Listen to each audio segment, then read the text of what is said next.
Hello, and welcome to another episode of the Tampa Bay Arts Passport Podcast. My name is Avery Anderson. Thank you for tuning in today. Today's conversation is with the one, the only, you've probably seen him on Instagram, TikTok, and YouTube, Tyrese Pope. Tyrese is a very cool sound designer, theater maker, rapper, content creator. What is a content creator? What a fantastic question to lead into this episode. Please enjoy this fantastic conversation with Tyrese and all of the interesting, fascinating new digital ideas and terminology that he's going to bring up. All right, enjoy. All right, hello, Tyrese. How are you? I'm good. How are you? I'm great. I'm so excited for you to be here. I am too. In all my years of content, this is the first time I've ever actually sat down to do a podcast. Really? So yeah, this is new for me, but I'm excited. Well, Yeah, I was thinking about that because you are the king of content. I wouldn't say that. I would say so. In the Tampa Bay St. Pete area, my mind always goes to you first. So I was appreciate it. No, you got this. This is second nature to you. Yeah, I mean, I'm pretty comfortable looking down the barrel of a lens at this point, and I never really get nervous on camera. But this format is new to me. This is different. Yeah, because we're talking about you. Yeah, which I'm not big on talking about myself. But so this should be interesting. This should be fun, being forced to talk about myself. No, you're amazing. I love you. I think you're great. So, I appreciate it. For those that don't know, Tyrese is an amazing. This is how I'm gonna describe you. Okay. And then you tell me if you like it or not. I think you're a sound designer, content creator, TikTok, Instagram, YouTube, amazing influencer with over 1 million followers. And you're just a really cool theater maker, good person. I appreciate that. Whenever someone asks, I guess, for what I do for a living, I usually say I make videos for social media.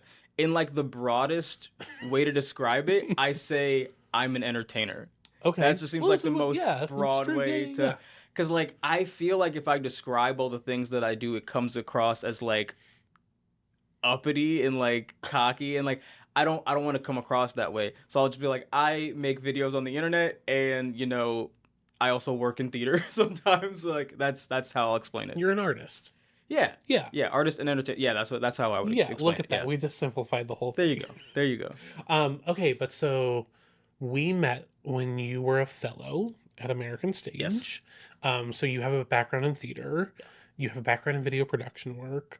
Maybe what are you up to now? What are you working on at the moment? We just closed Julius Caesar, which you did this video work. Video production for. Yeah. Jakira did sound. Yes. And you're about to do video and sound for. Video is TBD at the moment, but sound for Streetcar. Okay. Streetcar Named Desire. This is also how theater works. Where you're doing this, Yeah. right? Yeah, 100%. Yeah, video is TBD at the moment, but I'm 90% sure I'm doing sound for that. Okay, great. Maybe let's just start. What is it when we talk about sound design for theater? What does that mean? I would describe it as building the environment that the show takes place in. Any sound effects, any ambiance that'll come from the sound designer. And in some situations, a good mark for a sound designer would be not knowing that there was sound design happening. You just kind of want to experience it and not notice it. It's if you're listening to a song, you don't want to think about the mix of a song. If you do, that means it's probably a bad mix. So I want people, I want the sound design to just feel like an authentic and real part of the show. And if you notice that it's happening, I probably did it wrong. And it probably took you out of the show. But yeah, just trying to build a world that matches the director's vision of the show is what I would describe the sound design. That's such an interesting way to describe it. Because with light set costume, right, you're visually seeing that. And you're oh, that's what the costume designer did. Yes. But so to say you want to create a world that brings someone into it, that they get lost in that world, and it's an auditory thing that they can't even hear, is such a different perspective. Yeah, it's also weird whenever I do the production meeting, the first production meeting where everyone has a PowerPoint. It's yeah, this is what my costumes are gonna look like. This is what I have for scenic design, and I'm just kind of there and hey guys, it's gonna sound good. I just kind of show up. I don't really have anything to present unless you want to see what the inputs and outputs are gonna look like on the board. Um, but yeah, trying to go undetected for the most part is I think where you want to like end up as a sound designer. Yeah. But it's also not just like the actual sound, but it's like the how the sound is used, right? You just alluded to like the board and the inputs and the output. And like one of my favorite things with sound design is like where is the sound coming from in the space and how Yeah. like all of those technical things Yeah. that happen in real time in the show you also get to think through and work on. Yeah, and that's one of those things where it's like you kind of want it to be undetected. You don't want the audience to think about it too much. Mm, So like if a phone rings on stage and you want to localize that sound to where the phone is on stage, that's good. They're probably not going to think about it if it's coming from the actual place that it should be ringing from. If it's coming from a speaker behind them, right. it might take them out of it. They might think someone else's phone's Yeah. ringing in the audience. So those are the things that you kind of have to think about. Placement of sound does matter a lot. Yeah. When the actor turns on the radio and Yeah, you like yeah, hear the sound coming from the those radio. those little things matter. Yeah, speaker placement is all a part of sound design. Just having things feel authentic to an environment, basically. Now, how did you get into sound design? Is that a thing that you like you woke up when you were like 10 years old and you're like, I want to make sound? It was an accident. I've always like made music. Like I've been writing music since I was 6 and producing since I was 17. And I was doing a show at American Stage called The Dutchman, and Erica Sutherland was directing it, and she had asked me because she knew that I made music. She was my teacher in high school, but she knew that Which I made. also like Erica was half of everyone's teacher in high Yeah, school yeah. in the theater. That's like literally how it works sometimes. That's You're like, Erica was my teacher. Yeah, that's my second mom. That's she's my mentor. She's more than a mentor to me, but she had asked me to make a piece for the end of the show. I had never made, music for or any, piece of sound for theater before. So that was my first go about it. She asked me to make to compose a piece for the end of the show. And I did. And like I was really proud of it. I thought it sounded really cool. I had never done anything like that before. And then they asked me to sound design an entire show after that, which was the Colored Museum. My God, that was so much work, but it was so rewarding Loved that afterwards show. Yeah. that I'm still so proud of the sound design on that show because it was the first show I had ever fully sound designed. And then American Stage just asked me to come back for a few more shows, and now I'm sound designing a lot of the shows at 620. So really, it just like it wasn't planned. It just kind of happened, and now sometimes people ask me to do sound design, and that's kind of where I'm at. Yeah, I'll make noise for you. yeah. So, in addition to sound design, you are a videographer Yes, and a content creator. yes. Describe content creator. What does that mean? What kind of content do you make? I think I don't know. I feel like content creator is so broad. I feel like a lot of people are content creators and probably don't realize they're a content creator. Because I don't see content as just like a visual medium. Like I feel like even people who have a blog, I consider that like a kind of content creation. People who write. The kind of content that I make, I also kind of broad, I guess, because I've fallen in like every niche that you can think of. I started off when I was like 10 making videos of me dancing to Michael Jackson on YouTube. They're gone now. But yeah, no, I took those down. But yeah, I was like 10 at the time, and then in middle school I was uploading like comedy skits on Instagram. And I kind of stuck with the comedy skit thing for a while. I was doing that all the way until TikTok like dropped in like 2018, 2019. Well, it was Musically beforehand. And then it became TikTok. And I joined in 2019 just posting comedy skits. So I built a page doing comedy, and then I made another page for music because, my whole life I've been making music. And then strange set of circumstances ended up playing Wordle on TikTok. That's not the most natural progression of content. Wordle, like the New York Times. The New York Times game Wordle. Like you just film yourself playing Wordle, and people are like, "Oh my God, go Tyrese!" Basically, yeah. So I loved the game Wordle. Like I was watching people play it on TikTok because I found out there was like a group of people that played it on TikTok, and I went to VidCon one year, which is like a creator conference in LA, and I met up with two creators there that played Wordle on TikTok, two people that I had been watching for a while, and I was hanging out with them, and they were like, "You should try making a Wordle video. Like it's fun. You should try it." And at the time, I was really focused on making music-based content because I was like trying to promote my music. Sure. And I was like, how am I gonna get this to work? Like, how am I gonna make a Wordle video but have it fit where my account is right now?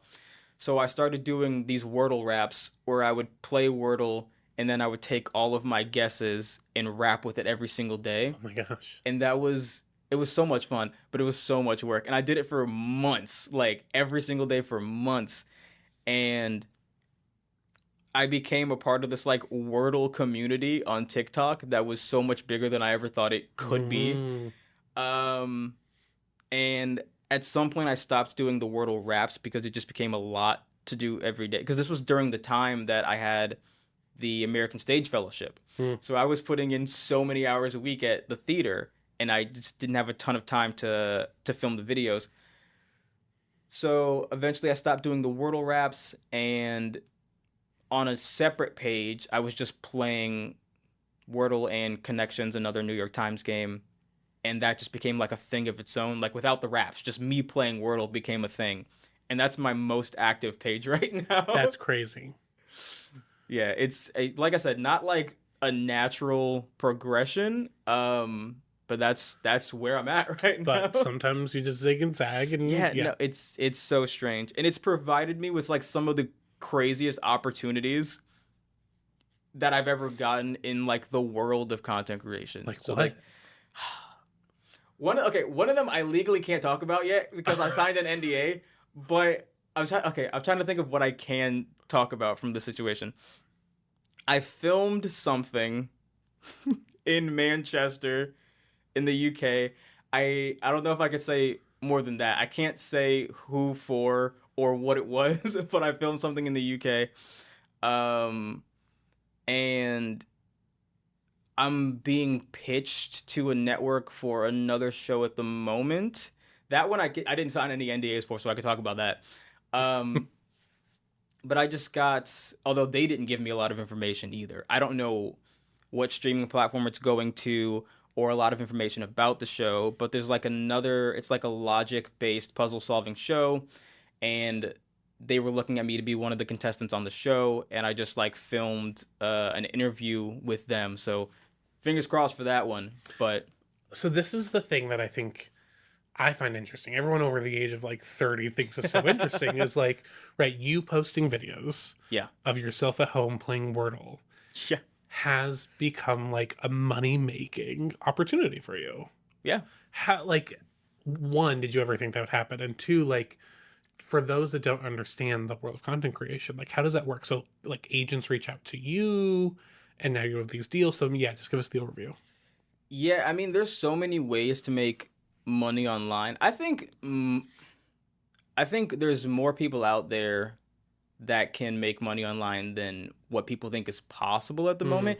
I think people think it's too saturated, but really it's just saturated at the bottom. Like it's really just people that it's saturated with like low effort, low quality content. But if people are willing to put in the work to like, you know, climb up the ladder a little bit, it's less saturated, you know. I like the quality stuff. Yeah. The more skills you acquire, the less saturated it's going to be. Sure.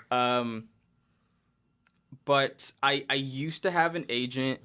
They weren't good. I left them, and now I do everything myself, which is a lot of work, but it's way more worth it now. Now that I'm not giving somebody 25% of every single deal that I get. As far as whether or not I thought this would be the outcome of everything, that's kind of tough to answer because part of me has always had this like innate belief in myself that I was always going to make something out of it. Didn't think it would be like this. So like I thought something would happen. I didn't know this would happen in this way. Sure. I thought that I would be able to make something out of entertaining people. I didn't know it would be Wordle. um, but yeah, I've been a full-time creator since May of 2020. That's when I quit my job at Airbnb. I was doing customer service for Airbnb. That sucked. So not worth it. But yeah, I clocked out for lunch and I didn't clock back And then just in. I never just clocked left. back in. And it's been almost 6 years. Almost 6 years. Wow. Did you think you would, like, looking back 6 years later, did you think you would be able to make a whole life out of this? And because I think sometimes you're like, I'm going to try it. And you're like, we'll give it a year. But now you're Yeah. half a decade of doing this. Yeah, no, when I quit, there was like no money lined up. There was no deals lined up. There was no backup plan. I just knew that if my back was against the wall, I'd figure something out. Mm. Because I feel like I work well under pressure. Mm-hmm. So I just had to create pressure a little bit. Totally. And I understand that that's not an easy thing for a lot of people to do. Yeah. Like I'm a very like high risk person. Like I'll take whatever risk, and not everybody is like that, and I 100% understand. 'Cause like it's not easy to like quit like a stable job. Well, relatively stable. I wasn't getting paid a lot of money at Airbnb, But you knew money was coming. but it was like I knew that a paycheck was Yeah. coming. It's not easy to leave that and make literally $0. Yeah. Because TikTok also didn't have like a monetization program at the time either. So it was literally $0 coming in from content. That's not an easy thing to just stop getting paid and do another thing. Which is, you know, the thing about social media, trying to make it full time. You're not guaranteed a check like ever. So it's tough to make something out of it. But again, I just had that innate belief in myself that something was gonna happen. I was posting like 6 videos a day or something crazy at the time. I was just determined. But yeah, 6 years later, here we are. Congratulations. Yeah, thank you. That's kind of the artist life though, right? Like a check is never really guaranteed. Yeah. Where like, and I've not met many artists that do it for the money, right? You're like, this is my passion. This is what I'm naturally drawn to. And I'm just trying to make a life out of it, you know? But I think there's something to say when your soul just knows, like, this is not for me anymore and I got to move on. And like, I don't have a plan really, but I know I just have to jump both feet forward, you know, leap in and just see what happens. Yeah, I mean, I'm definitely luckier than most in the sense that I knew from a very, very young age what the plan was.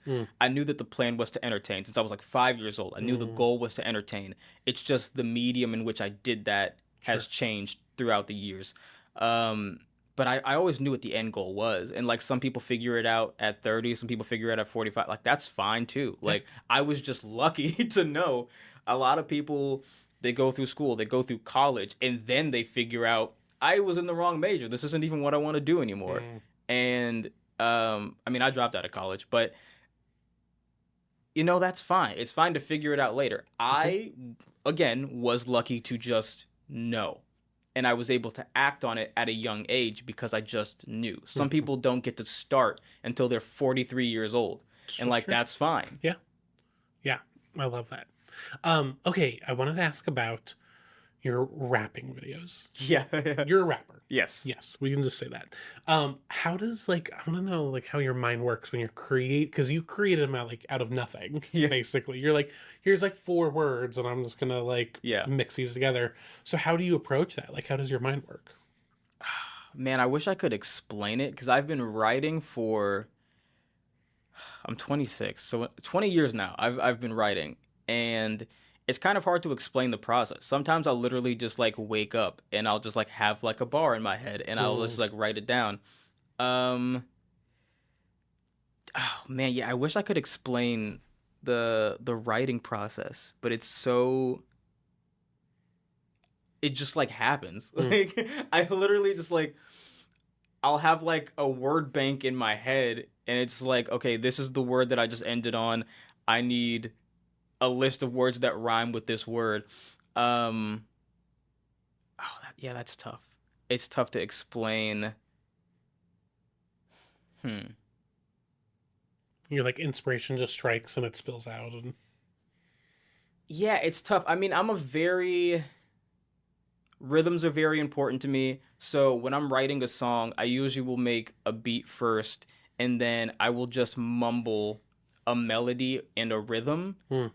and until I find something that's catchy or like a line that I like, and then I'll take that melody slash rhythm, and then I will fit words into it instead of thinking of lyrics first and finding a way to fit that Mm, onto the beat. I'm got thinking it. of melody and rhythm first, and then I'm finding lyrics that fit that melody and rhythm. That's so interesting. Because you can say whatever you want, but if it's not in a vehicle that it's sonically pleasing, no one's gonna care what you just For said. sure. So I try and think of the catchy thing first, and then I find lyrics to fit that thing. Mm.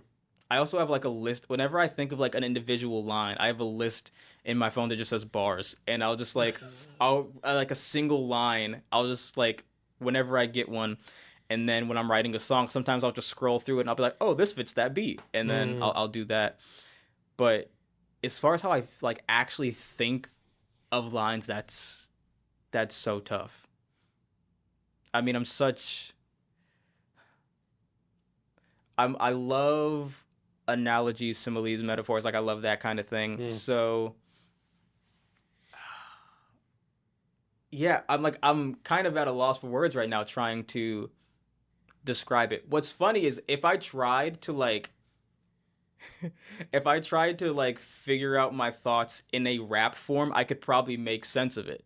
It's Mm. actually easier for me to make sense of things if I like write about it in that way. Interesting. Like it would be a lot easier for me to convey feelings if I was able to like rap Right. about it.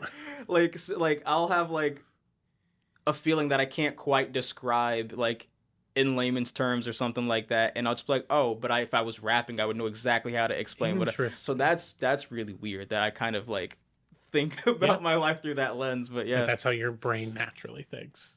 yeah, That's that is cool. it is kind of weird to think about that from like an outsider's perspective looking in. But to me, it feels so natural. It's Hmm. like, yeah, that's just how I kind of make sense of the world. It's through music. I love it. So yeah, that's interesting. Okay, so as we start to wrap up, you've been on this journey for 6 years. Yeah. Artist, content creator, sound designer. What does the future look like for you? I think content creator is going to stick around for a while. I think I'm going to wear that badge for a good deal of time because I think it's the best way for me to sort of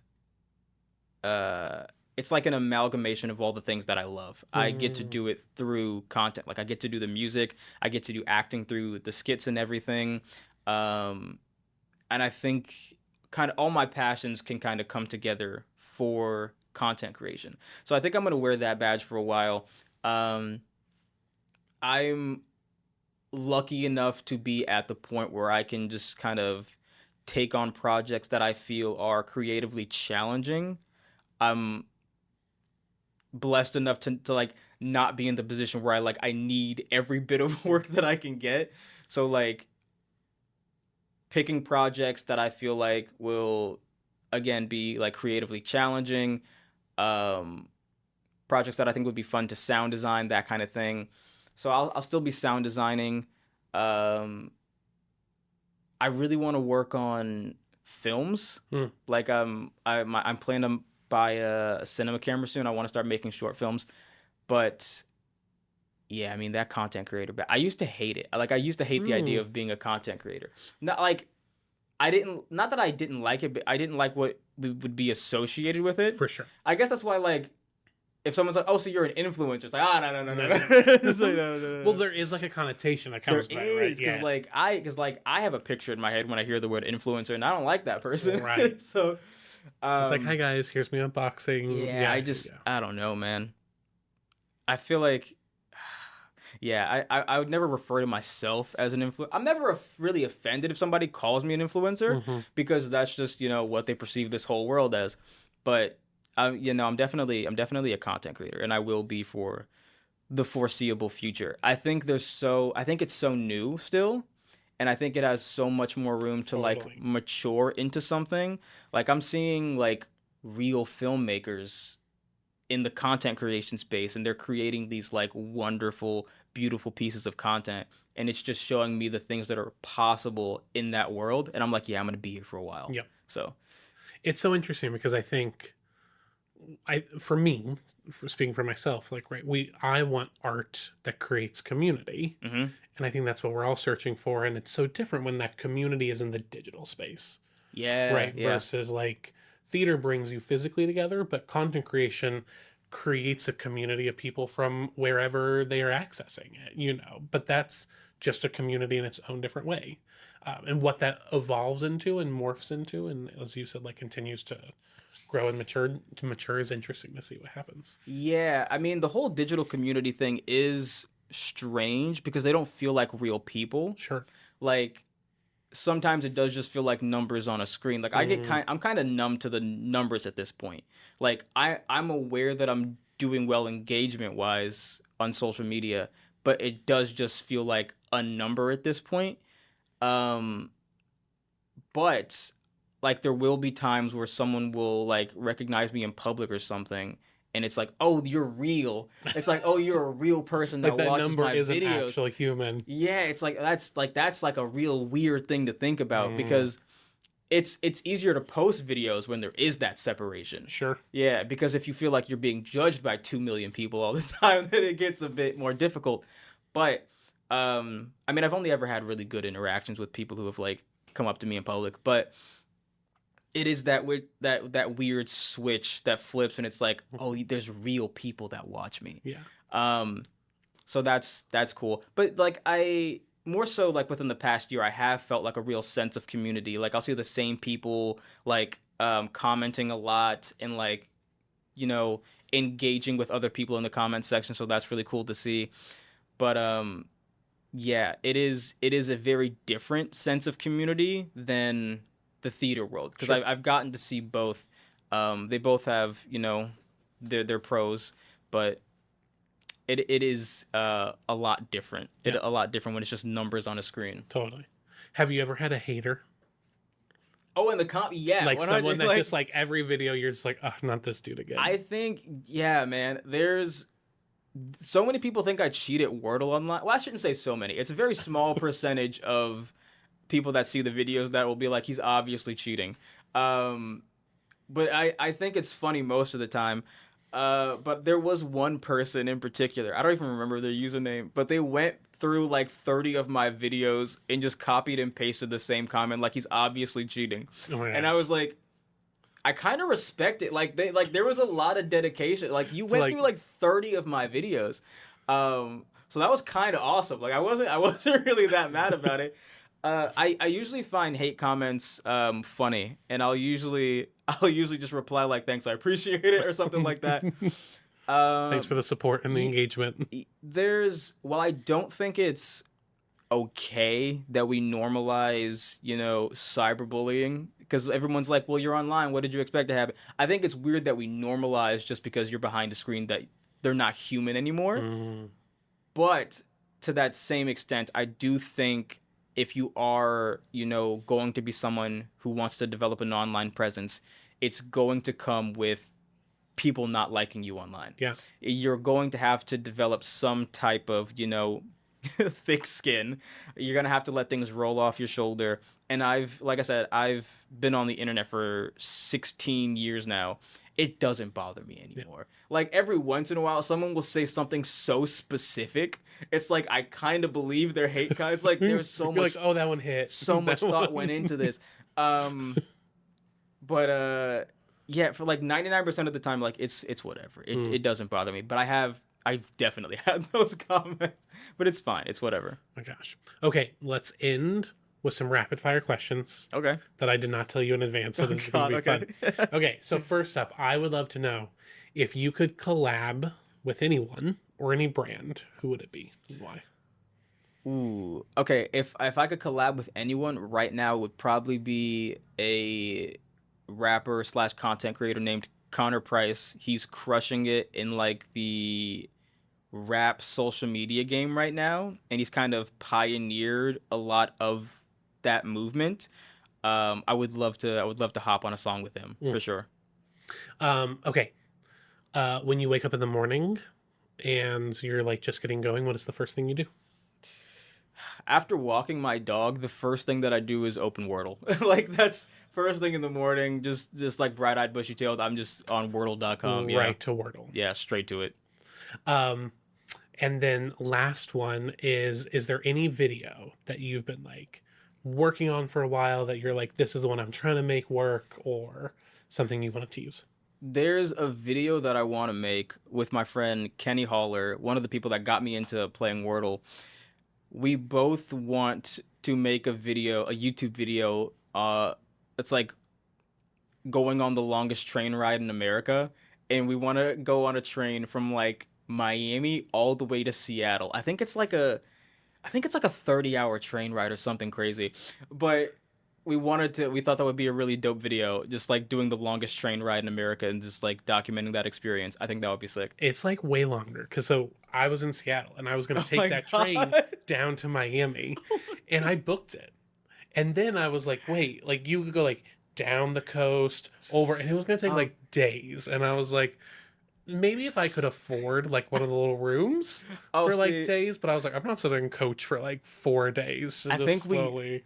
I don't know what would be a better video, doing coach or getting a private room. The room all the way. Like that would be more comfortable, but I'm trying to think of like with someone, I don't know what someone would rather watch. I have no idea. I mean, you could do both, but because people love seeing like the first class, sanity. like people love seeing like the first class flight I don't even videos. need first class. I just need because like a little roomette, I'll share it with someone. But that would be such a cool trip. I'm still down to Kenny. I'm so down to do this video. Let's make it happen. Okay, yeah. All right. Thank you so much for coming on today. Thank you. Please follow Tyrese. I'll tag you in all the things so people can find you easy. And just thank you so much for coming on and being cool. We appreciate it. Thank you. This is so much fun.